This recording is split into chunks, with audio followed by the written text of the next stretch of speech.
Buhay na muli ang Philippine Volleyball matapos ang international tournaments dahil simula na nga ng Shakey's Super League papuntang semifinals ng V-League habang nalalapit na rin ang pagsisimula ng PVL All-Filipino Conference at ng Spikers Turf. Kaya naman may mga pasabog ng balita ang mga koponan. FEU intense ang training, tune-up game versus Creamline. Shane Cortez, blue chip ng Ateneo maglalaro na. Josh Retamar babalik ng NU. Pero bago yan mga ka-V-Heads, huwag kalimutang mag-subscribe at i-click ang notification bell para updated ka sa aking latest videos. Kumalat sa social media ang ilang litrato ng tune-up game na ginanap sa pagitan ng Creamline at ng FEU Lady Tamaraws. Kasama nga dito ang ilang pictures ng FEU players. Kasama nila ang top players ng Creamline with Valdez, Carlos, and Galanza. Isa nga sa pinaka-active at masipag pre-season ng UAAP ay ang FEU dahil mula V-League. Maglalaro din sila sa Shakey's Super League at ngayon ay may pa-tune-up game pa nga laban sa powerhouse club team ng bansa with Creamline. Well, hindi rin naman nakapagtataka dahil maraming Creamline players ang galing sa FEU. Sina Domingo, Vargas, Pons, Atienza at Negrito. Etong ang Lady Tamaraws ay undefeated pa rin sa V-League Collegiate Challenge with 7 wins and no loss.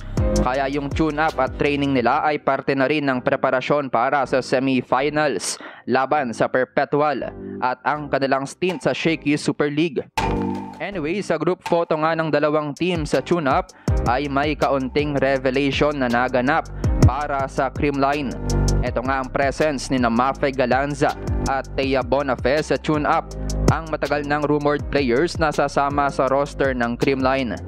Kung makukumpirma nga na maglalaro sila para sa Cool Smashers, silang dalawa ang ikatlo at ika-apat na setter ng Creamline sa likod ni Gia de Guzman at Kyle Negrito.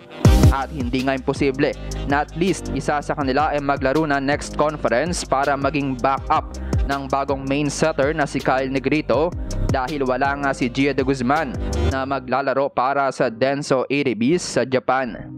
Opposite spiker at setter ang nilalarong posisyon ni Bonafe mula sa UP Lady Fighting Maroons. 5'8" ang height natong si Bonafe, ang tallest setter ng Creamline kung sakali. Si Mafe Galanza naman ay ang kapatid ni Gemma Galanza mula sa UST Tigresses at dating naging teammate ni na Angel Canino sa youth team ng Pilipinas. Speaking of setters, para naman sa Ateneo Blue Eagles, officially ay maglalaro na nga ang isa sa blue chips na iniintay ng lahat sa UAAP Season 86 na si Shane Cortez. Pero bago nga ang UAAP ay magdedebut muna si Cortez sa Ateneo ngayong 2023 Shakey's Super League Pre-Season Championship. Hindi na isama sa Ateneo lineup na ipinost ng Shakey's League noong September 15 si Cortez. Pero sa opening ng torneo ay confirmed nga na maglalaro siya base na rin sa mga IG stories ni Cortez.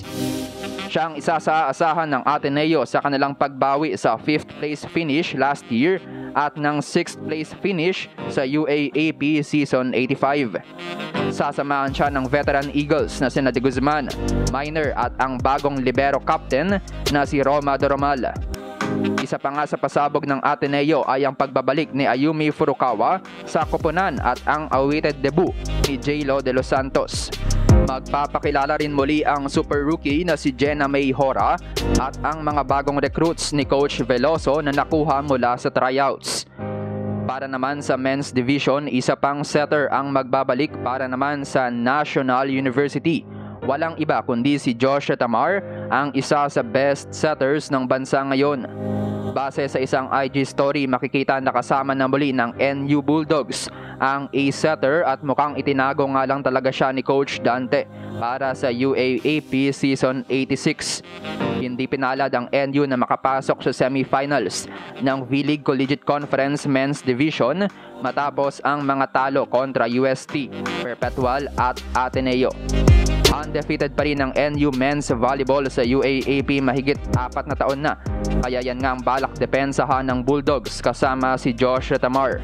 Unfortunately, hindi pa nga rin kasama si Retamar sa Philippine Men's Volleyball team na lumipad na patungong China para sa 2022 Asian Games.